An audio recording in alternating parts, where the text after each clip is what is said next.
Alrighty, I figured I'd do a quick garden tour. It is March, I don't know, March 8th or 7th or something. I don't remember. But I've got a lot of stuff coming up. My Mealy Blue Sage is getting big, so is my Greg's Mistflower. Those are both good ones. I thought I lost my Zixminia, but it's coming back. I think I'm going to transplant this guy and give him to a friend because I don't have space for him right now. And I want to get some more Mistflower. So I think that's what I'm going to do there.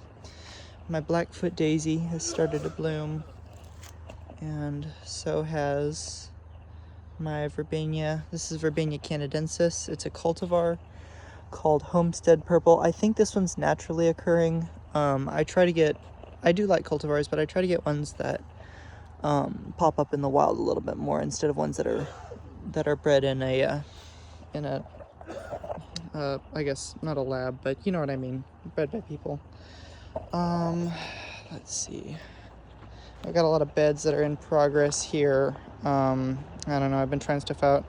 My Seaside Goldenrod, I planted this one in, I think, November, either late October or early November last year, and it was just one little guy, and he's already putting out lots of clumps, so I think I want to put another one over there. I tried out some dahlias, but I think I'm going to get rid of them.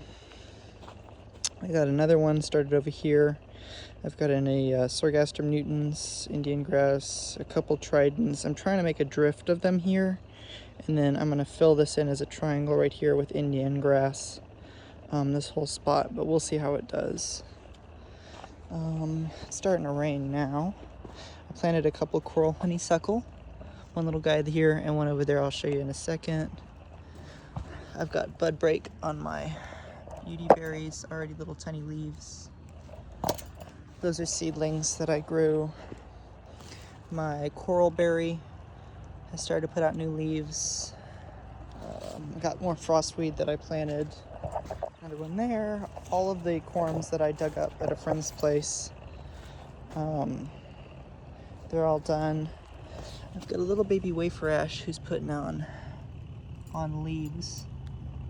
I don't know if you can see. Little bitty guy. That's a small tree. Some more sea oats that I got.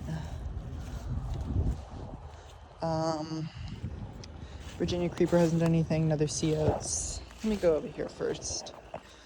My groundsel is fixing to bloom. This is golden groundsel, Pacra obovata.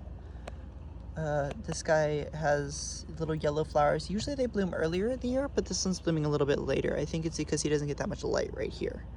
I'm excited to see what he does. There's that other honeysuckle. And then I've got my germander here. I'm hoping this guy will fill in this space. I planted one right here last year, and he's already popping up all kinds of little babies. See, one there, one here, another one over there, one right here. They're popping up underneath the tire. So he'll fill in nicely here.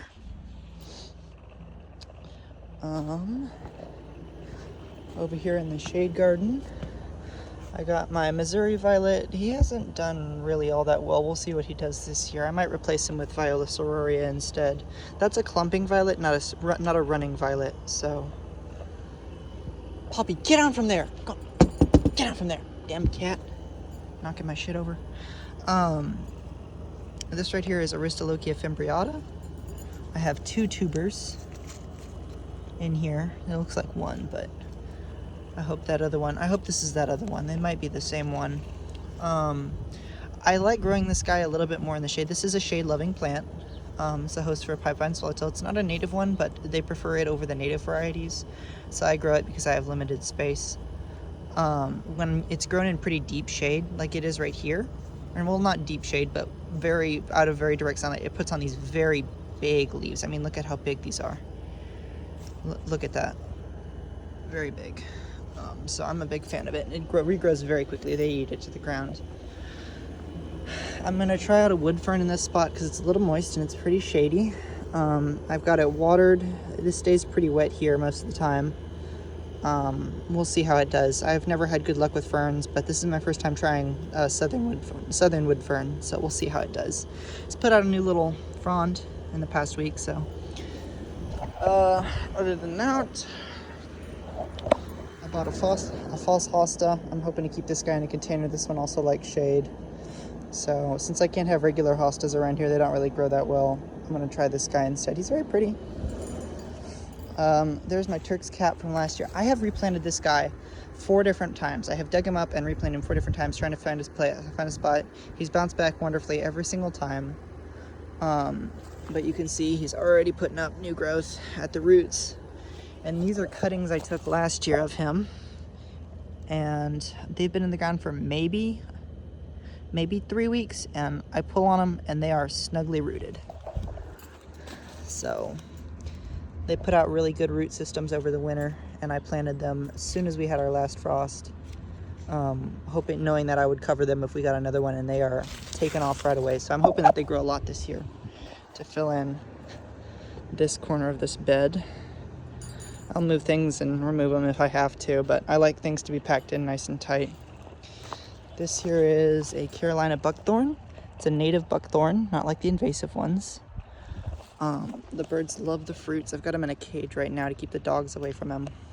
But I had him at my parents' house, and the deer had literally like chewed him down. Like he had another probably 3 inches on him, and the deer had just chewed him down all the way to nothing, and they were chewing all the leaves off. So I dug him up, dug all his roots out, and he had been in the ground for maybe 8 months there, and transplanted him here. I used potting soil because the soil here is just real compacted. I dug down and he's already growing in. So a good trick is to put a lot of mulch on your soil. That way it helps the water infiltrate and things can get in there and break it up. So I wouldn't have been able to dig that hole when I first moved in here. And over here I've got my button bush. I'm hoping to prune this guy into a small tree. I know that they get pretty wide, but you can see he's already putting out. Maybe a week ago he had just these little buds. See how they've broken? And he's already got leaves here and on this one. And I don't think there were any more buds. I think these are dead, but yeah, he's doing really well. So that's everybody for now. I still need to put a border in right here. I'm gonna get some more coral berry, I think, going along there. I've got another beauty berry over here. They always say they need more water, but I find that they do just fine with just a little bit of supplemental water, like once or twice a month, here and there. Yeah, but that's everybody for now.